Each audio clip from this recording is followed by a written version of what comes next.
اور بچپن میں اگر بچوں کو عزاداری سکھا دی جائے اور عزاداری میں ان کو شرکت کروائی جائے تو پھر وہ زندگی بھر مجالس میں شرکت کرتے ہیں. میں نے اپنی کسی پرانی مجلس میں اس کا ذکر کیا تھا.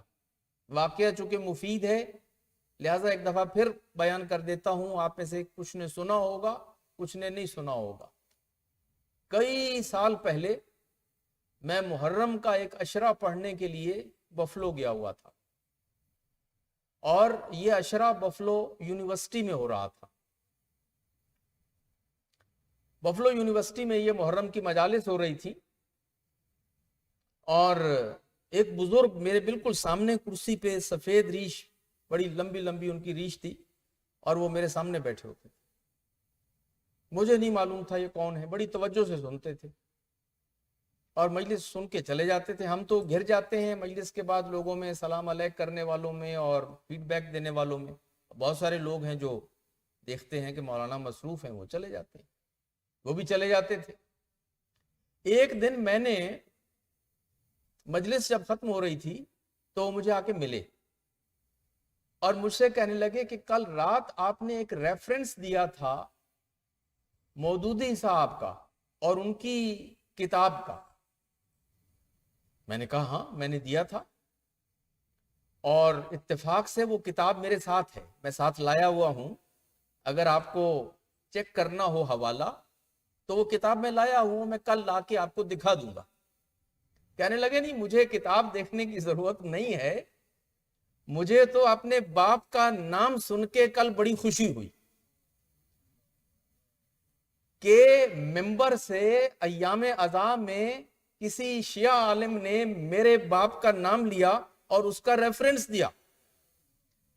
اچھا اتنا تو ہمیں معلوم تھا کہ مودودی صاحب کے ایک بیٹے جو ڈاکٹر تھے اور وہ بفلو میں ہوتے تھے, یہ سنا ہوا تھا ہم نے, جو کہ مودودی صاحب کا انتقال بفلو میں ہوا تھا. اگر آپ کے علم میں ہو, وہ جب بیمار تھے نا اور گنٹھیا کے مریض تھے تو اپنی بیماری کے آخری ایام میں علاج کے لیے وہ امریکہ آئے, اور بفلو نہیں کہا جاتا تھا, نیو یارک کہا جاتا تھا پاکستان میں. ظاہر بفلو نیو یارک میں ہے, چھوٹا شہر ہے, تو خبروں میں یہ ہوتا تھا کہ مودودی صاحب علاج کے لیے نیو یارک گئے ہیں, اور نیو یارک میں یعنی بفلو میں ان کا علاج ہو رہا تھا, بیٹے ان کے ڈاکٹر تھے.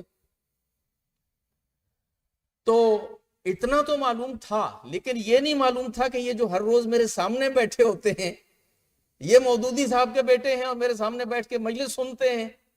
یہ تو میں نے کبھی سوچا بھی نہیں تھا. خیر مجلس تو ختم ہو چکی تھی, باتیں ہوئیں تو کہنے لگے مولانا یہ جو باتیں آپ کرتے ہیں نا کہ خاندان پیغمبر کے ساتھ اصحاب نے کیا سلوک کیا, یہ آپ تو تاریخ کے تذکرے کرتے ہیں نا, ہم نے اپنے باپ کے اصحاب کو دیکھا ہے اور ہمارے باپ کے اصحاب نے ہمارے ساتھ کیا سلوک کیا ہے یہ تو ہم خود دیکھ چکے. جماعت اسلامی میں بہت کچھ ہوا مودودی صاحب کے انتقال کے بعد. خیر باتیں شروع ہو گئیں, تو میں نے کہا آپ کیسے یہاں مجلس میں؟ جو بات انہوں نے سنائی وہ حاصل ہے اس پوری مجلس کا, آج کی مجلس کا. ابھی بھی وہ زندہ ہیں, شاید وہیں بفلو ہی میں ہوں گے, اس کو کوئی چیک کر سکتا ہے. وہ کہنے لگے کہ میرے باپ, جو کہ اپنے آپ کو سید بھی یہ لوگ کہتے ہیں, سید مودودی, وہ کہتے ہیں سال بھر جماعت اسلامی کی جو ایکٹیویٹیز ہوتی تھیں ان سے ہمارا کوئی تعلق نہیں ہوتا تھا. اور یہ بات بھی ساری دنیا جانتی ہے کہ مودودی نے اپنی بیوی اور اپنے بچوں کو اپنی سیاسی زندگی اور اپنی جماعتی زندگی میں کوئی رول نہیں دیا.